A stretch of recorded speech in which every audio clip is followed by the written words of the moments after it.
Jacques 1. Jacques, serviteur de notre Dieu et Seigneur, Jésus-Christ, aux 12 tribus qui sont dispersées à l'étranger, salut. Frères, regardez comme le sujet d'une parfaite joie les diverses épreuves qui vous arrivent. Sachant que l'épreuve de votre foi produit la patience. Mais laissez la patience accomplir parfaitement son œuvre, afin que vous soyez épanouis et remplis, ne manquant en rien. Et si quelqu'un de vous manque de sagesse, qu'il la demande à Dieu, qui donne à tous libéralement, sans reproche, et elle lui sera donnée. Mais qu'il demande avec foi, sans douter, car celui qui doute, est semblable au flot de la mer qui est agité par le vent et ballotté çà et là. Qu'un tel homme, en effet, ne s'attende pas à recevoir quelque chose du Seigneur.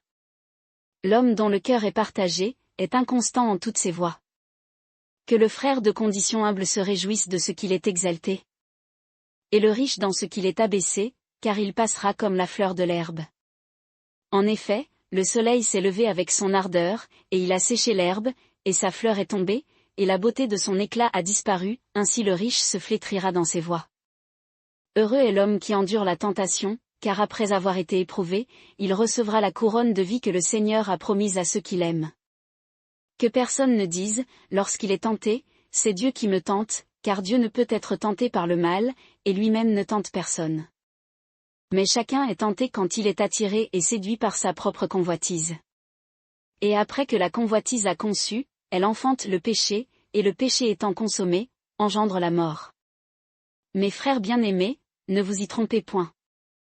Toute grâce excellente et tout don parfait viennent d'en haut, et descendent du Père des Lumières, en qui il n'y a ni variation, ni ombre de changement.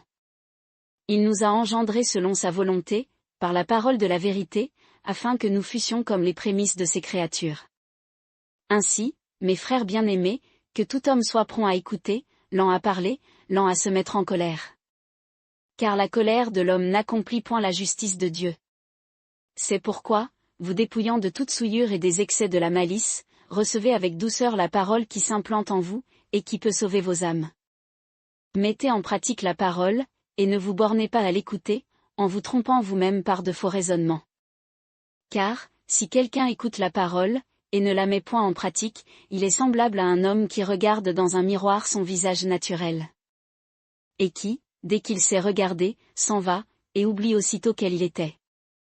Mais celui qui aura plongé ses regards dans la loi parfaite, celle de la liberté, et qui aura persévéré, n'étant pas un auditeur oublieux, mais en exécute l'application, celui-là sera heureux dans ce qu'il aura fait. Si quelqu'un d'entre vous pense être religieux, et ne tient point sa langue en bride, mais trompe son cœur, la religion d'un tel homme est vaine. La religion pure et sans tache devant Dieu notre Père, c'est de visiter les orphelins et les veuves dans leur affliction, et de se conserver pur de la souillure du monde. Jacques 2. Mes frères, que la foi que vous avez en notre Seigneur Jésus-Christ glorifié, soit exempte d'acception de personne. En effet, s'il entre dans votre assemblée un homme avec un anneau d'or et un vêtement magnifique, et qu'il y entre aussi un pauvre avec un habit vulgaire. Et qu'ayant égard à celui qui porte l'habit magnifique, vous lui disiez, toi, assieds-toi ici honorablement, et que vous disiez au pauvre, toi, tiens-toi là debout, ou assieds-toi ici sur mon marchepied. Ne faites-vous pas en vous-même des distinctions, et n'êtes-vous pas devenus des juges qui avaient de mauvaises pensées? Écoutez, mes frères bien-aimés, Dieu n'a-t-il pas choisi les pauvres de ce monde pour qu'ils soient riches en la foi et héritiers du royaume qu'il a promis à ceux qui l'aiment? Vous, au contraire, vous méprisez le pauvre. Ne sont-ce pas les riches qui vous oppriment et qui vous traînent devant les tribunaux? Ne sont-ce pas eux qui blasphèment le nom honorable par lequel vous êtes appelés? Si vous accomplissez la loi royale, selon l'Écriture, tu aimeras ton prochain comme s'il serait toi-même, vous faites bien. Mais si vous faites exception de personne, vous commettez un péché, étant convaincu par la loi d'être des transgresseurs. Car, quiconque aura observé toute la loi, s'il vient à pécher dans un seul point, devient coupable de toute la loi. En effet, celui qui a dit, tu ne commettras point d'adultère, a dit aussi, tu ne tueras point. Or, si tu ne commets point d'adultère, mais que tu tues, tu es transgresseur de la loi. Ainsi, parlez et agissez comme devant être jugés par la loi de la liberté. Car le jugement est sans miséricorde pour celui qui n'a point usé de miséricorde, mais la miséricorde se plaît dans son opposition au jugement.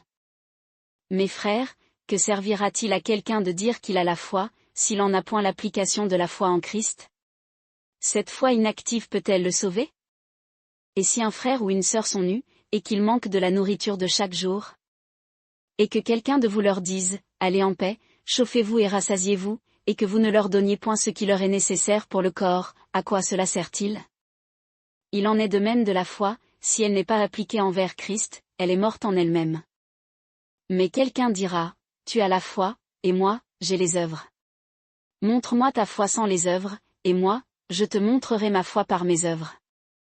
Tu crois qu'il y a un seul Dieu, tu fais bien, les contradicteurs le croient aussi, et ils frissonnent d'admiration. Mais, ô homme vain, veux-tu savoir que la foi sans les œuvres est morte? Abraham notre père, ne fut-il pas justifié par les œuvres, lorsqu'il offrit Isaac, son fils, sur l'autel? Ne vois-tu pas que la foi agissait avec ses œuvres, et que par ses applications envers Christ la foi fut rendue parfaite? Et ainsi ce que dit l'Écriture, s'accomplit, Abraham crut à Dieu, et cela lui fut attribué à justice, et il fut appelé, ami de Dieu. Vous voyez donc que l'homme est justifié par les applications de la foi, et non seulement par la foi inactive. De même aussi Rahab la courtisane, ne fut-elle pas justifiée par les applications de la foi, lorsqu'elle reçut les messagers, et les fit sortir par un autre chemin? Car comme le corps sans esprit est mort, de même, la foi sans les œuvres est morte. Jacques 3. Mes frères, qu'il n'y en ait pas parmi vous beaucoup qui enseignent, car nous encourons un jugement plus sévère. Or, nous bronchons tous en plusieurs choses. Si quelqu'un ne bronche point en parole, c'est un homme parfait, qui peut tenir aussi tout son corps en bride. Voici, nous mettons des morts dans la bouche des chevaux, afin qu'ils nous obéissent, et nous dirigeons tout leur corps. Voici encore, les navires, qui sont si grands, et que poussent des vents violents, sont dirigés par un très petit gouvernail, partout où le commande le pilote. La langue de même est un petit membre, et elle se vante de grandes choses. Voici un petit feu, combien de bois ne peut-il pas allumer? La langue aussi est un feu, un monde d'iniquité. Ainsi la langue est placée parmi nos membres, souillant tout le corps, et enflammant le cours de la vie, enflammée elle-même par l'angoisse du mépris. Toute espèce de bêtes sauvages et d'oiseaux, de reptiles et d'animaux marins se domptent et ont été domptés par la nature humaine. Mais aucun homme ne peut dompter la langue, c'est un mal qu'on ne peut discipliner, elle est pleine d'un venin mortel. Par elle nous bénissons Dieu le Père, et par elle nous maudissons les hommes, faits à la ressemblance de Dieu. De la même bouche sort la bénédiction et la malédiction. Il ne faut point, mes frères, que cela soit ainsi. Une fontaine jette-t-elle, par la même ouverture, de l'eau douce et de l'eau amère? Mes frères, un figuier peut-il porter des olives, ou une vigne, des figues? De même aucune fontaine ne peut donner de l'eau salée et de l'eau douce. Y a-t-il parmi vous quelque homme sage et intelligent? Qu'il montre ses initiatives par une conversation favorable avec la douceur de la sagesse. Mais si vous avez un zèle amer, et un esprit de dispute dans votre cœur, ne vous glorifiez point et ne mentez point contre la vérité. Ce n'est point là la sagesse qui vient d'en haut, mais elle est terrestre, sensuelle et accusatrice. Car partout où sont la jalousie et la dispute, là il y a du trouble, et toute espèce de mal. Quant à la sagesse d'en haut, elle est d'abord pure, puis paisible, modérée, cultivable, pleine de miséricorde et de bons fruits, impartiale et sans dissimulation. Or, le fruit de la justice se sème dans le calme, pour ceux qui s'adonnent à la paix. Jacques 4. D'où viennent parmi vous les conflits et les provocations? N'est-ce pas de vos passions, qui combattent dans vos membres? Vous convoitez, et vous n'obtenez pas, vous êtes destructeurs et jaloux, et vous ne pouvez être satisfaits, vous ripostez, et vous provoquez, et vous n'obtenez pas, parce que vous ne demandez pas. Vous demandez, et vous ne recevez point, parce que vous demandez mal, et dans la vue de satisfaire à vos passions. Hommes et femmes adultères, ne savez-vous pas que l'amour du monde est hostile contre Dieu? Qui voudra donc être ami du monde, se rendra ennemi de Dieu. Pensez-vous que l'Écriture parle en vain? L'Esprit qui habite en nous, a-t-il des désirs qui portent à l'envie? Au contraire, il accorde une grâce plus grande. C'est pourquoi, l'Écriture dit, Dieu résiste aux orgueilleux, mais il fait grâce aux humbles. Soumettez-vous donc à Dieu, résistez aux provocateurs, et il s'enfuira de vous. Approchez-vous de Dieu, et il s'approchera de vous. Pécheurs, lavez vos mains, et vous qui avez un raisonnement de duplicité, purifiez vos cœurs. Soyez affligés et dans le deuil, et pleurez, que votre rire se change en pleurs, et votre joie en tristesse. Humiliez-vous devant le Seigneur, et il vous élèvera. Frères, ne médisez point les uns des autres. Celui qui médit d'un frère, et qui condamne son frère, médit de la loi, et juge la loi. Or, si tu juges la loi, tu n'es point observateur, mais juge de la loi. Il y a un seul législateur, qui peut sauver et perdre. Toi, qui es-tu, qui juges les autres? À vous qui dites, nous irons aujourd'hui ou demain dans telle ville, et nous y passerons une année, nous trafiquerons et nous gagnerons. Or, vous ne savez pas ce qu'il en sera de demain, car, qu'est-ce que votre vie? Ce n'est qu'une vapeur qui paraît pour peu de temps, et qui s'évanouit ensuite.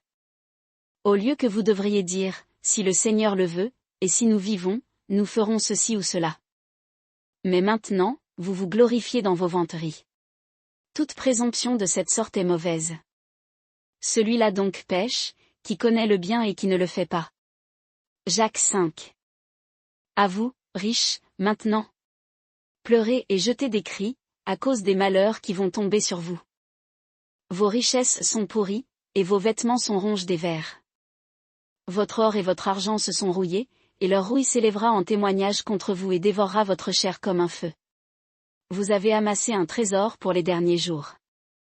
Voici, le salaire des ouvriers qui ont moissonné vos champs, et dont vous les avez frustrés, crie, et les cris des moissonneurs sont parvenus aux oreilles du Seigneur des armées. Vous avez vécu dans les voluptés et dans les délices sur la terre, et vous vous êtes rassasiés comme en un jour de sacrifice. Vous avez condamné, vous avez mis à mort le juste, qui ne vous a point résisté. Frères, attendez donc patiemment jusqu'à l'avènement du Seigneur. Voici, le laboureur attend avec patience le précieux fruit de la terre, jusqu'à ce qu'il ait reçu la pluie de la première et de la dernière saison. Vous aussi, attendez patiemment, affermissez vos cœurs, car l'avènement du Seigneur est proche. Frères, ne vous plaignez point les uns des autres, de peur que vous ne soyez condamnés. Voici, le juge est à la porte. Mes frères, prenez pour modèle de souffrance et de patience les prophètes qui ont parlé au nom du Seigneur. Voici, nous regardons comme heureux ceux qui ont souffert avec constance, vous avez entendu parler de la constance de Job, et vous connaissez la fin que le Seigneur lui accorda, car le Seigneur est plein de miséricorde et de compassion. Sur toute chose, mes frères, ne jurez ni par le ciel, ni par la terre, ni par aucun autre serment, mais que votre oui soit oui, et votre non, non, de peur que vous ne tombiez dans la condamnation. Quelqu'un parmi vous souffre-t-il? Qu'il prie. Quelqu'un est-il dans la joie? Qu'il chante des cantiques. Quelqu'un n'est-il malade parmi vous? Qu'il appelle les anciens de l'Église, et que ceux-ci prient pour lui, en loignant d'huile au nom du Seigneur. Et la prière de la foi sauvera le malade, et le Seigneur le relèvera, et s'il a commis des péchés, ils lui seront pardonnés. Confessez vos fautes les uns aux autres, et priez les uns pour les autres, afin que vous soyez guéris, car la prière fervente du juste a une grande efficacité. Élie était un homme sujet aux mêmes affections que nous, néanmoins il pria avec instance qu'il ne plût point, et il ne plut point sur la terre durant 3 ans et 6 mois. Puis il pria de nouveau, et le ciel donna de la pluie, et la terre produisit son fruit. Frères, si quelqu'un d'entre vous s'écarte de la vérité, et qu'un autre l'y ramène, qu'il sache que celui qui a ramené un pécheur du sentier de l'égarement, sauvera une âme de la mort, et couvrira une multitude de péchés.